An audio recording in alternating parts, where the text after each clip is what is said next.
Helmich is a composer from Sweden. He was born in Stockholm, and he is contemporary to Bach, actually, more or less.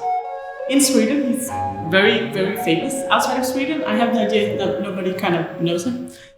He traveled to London to study, and he was in Naples. And then he came back to Sweden, and he was the Kapellmeister in Stockholm. And he actually, when he came back to Sweden, translated the treaty for harpsichord and basso continuo playing by Gasparini into Swedish. And you think, who will read this in Swedish?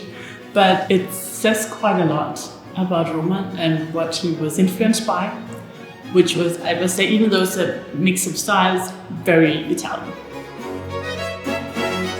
He wrote a lot for violin, and then he wrote 12 flute sonatas and 1 concerto for flute.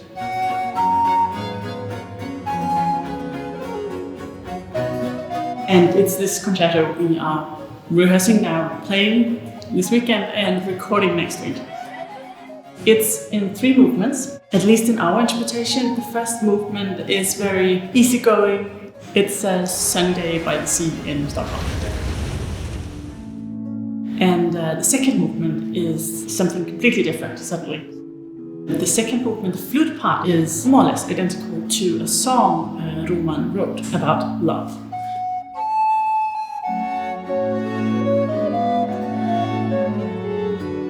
This movement, I have the feeling it balances just in between sort of, I'm so happy and so in love, and on the other side, just this really gut-wrenching grief you can also experience in love, which you, hopefully don't, but sometimes it happens. The third movement, it's a quick movement, it's very long. It has a da capo part, which is more or less the whole movement repeated.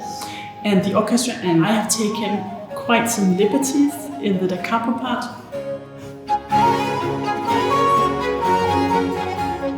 I won't say I have rewritten, but I have rewritten some parts of the flute.